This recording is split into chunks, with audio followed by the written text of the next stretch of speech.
Good morning, everyone. It's the end of the week at City Hall, and as we like to do, I like to come to you and talk to you about some of the things that have gone on this week at City Hall, and some of the things that you can expect in the week to come. We've had a very busy week this week. The city has been the beneficiary of a number of grants that we have received. Several of them have been for our public safety professionals. Some additional grant opportunities, just over $100,000 in various grant opportunities to provide assistance for equipment and other items for our police and fire departments. We also this week were able to announce a $1 million grant for our school district to be able to provide some additional services in regard to the Safer Schools Act, which was passed by Congress and signed into law by President Biden. So that will provide some additional equipment and services for our school district along the entire spectrum from pre-K all the way through to our high school. We also this week announced the completion of our local history update. We have been in our public library attempting to move some of our very, very important local history items into a more secure location, as well as digitizing so much of it so that it can be preserved for generations to come. If you haven't had the chance yet to go to the public library on Main Street to see the local history collection, do yourself a favor. There are some specific hours. I would urge you to go to the public library's website to see those hours. But get yourself up to our third floor local history department. Things as amazing as actually seeing Abraham Lincoln and his family's signature on a hotel registry for a hotel that used to exist here. I think it was the downtown hotel. It might have been the Hotel Niagara. Could have been the Cataract Hotel. There's a number of hotels that used to exist downtown that so many people have come to. Former New York State Governor and then United States President Theodore Roosevelt having stayed here in our city. Plus videos of so much of our history that are available there now. I think that in order for all of us to really have an appreciation of how rich our history is and give us a sense of pride of where we are, it would do all of us some good to go over there and take a look at those things. It's a pretty incredible collection. And I think that you'll enjoy it just to get a sense of our history and who we are. So again, go to the Niagara Falls Public Library website, take a look at the local history department's hours, and do yourself a favor and get down there and see it. For those individuals who live in the north of the city, particularly I'm focusing on the area of Lewiston Road heading toward the DeVoe area. You saw during the summer, I think late spring, early summer, some additional road, I'll say painting and implementation of temporary bollards in the area right around Chasm and Lewiston Road. I want to underscore the fact that those were temporary. It is an effort to determine whether or not there are ways in which traffic can be slowed along that Lewiston Road corridor.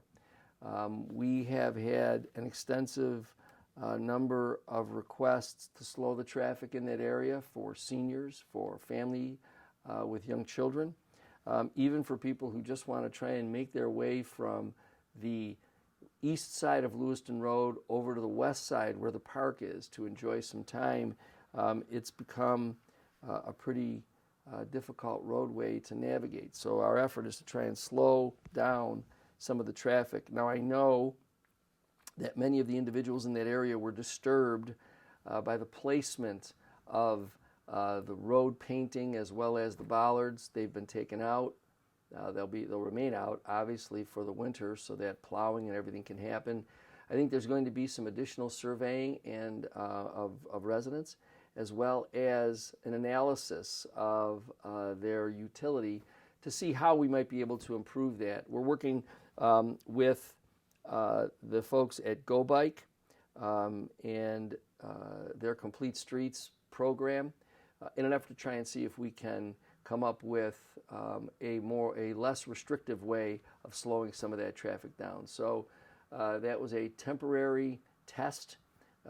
Hopefully we can evolve from there and come up with a better plan, one that meets the needs as well as accomplishes the community's interest in making sure that the roadway is also passable and comfortable. We're proud to announce that the City of Niagara Falls has been named a 2022 Best of Lake Erie Hotspot winner.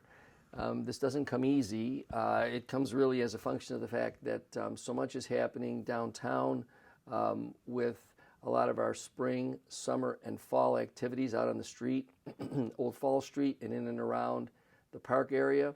So congratulations to our community for being named one of the best hotspots along Lake Erie for this year.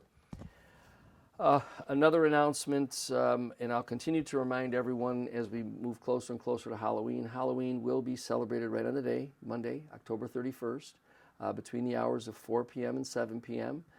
Trick-or-treaters and families with trick-or-treaters, please make a note of that on your calendar. We will continue to announce that to you so that you don't forget that. We have worked in conjunction with obviously our local public safety professionals as well as the school district to make sure that we can coordinate a happy, friendly, healthy trick-or-treating event for everyone.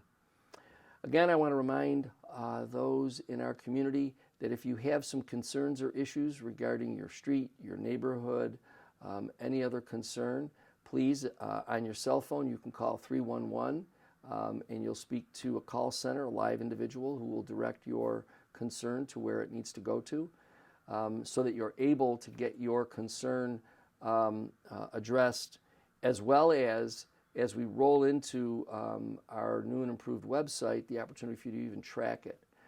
There'll be more on the website, I would say, in the coming weeks as we evolve it into something that we hope will be more interactive for you, the resident, as well as helpful so that you can engage a little bit more in information gathering from our website.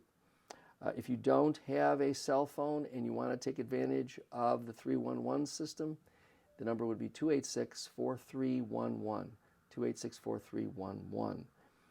Also, in order for you to get constant reminders from us, for instance, even the reminder about Halloween, you can, on your cell phone, text the word resident to 716-325-5723, 716-FALLS-23.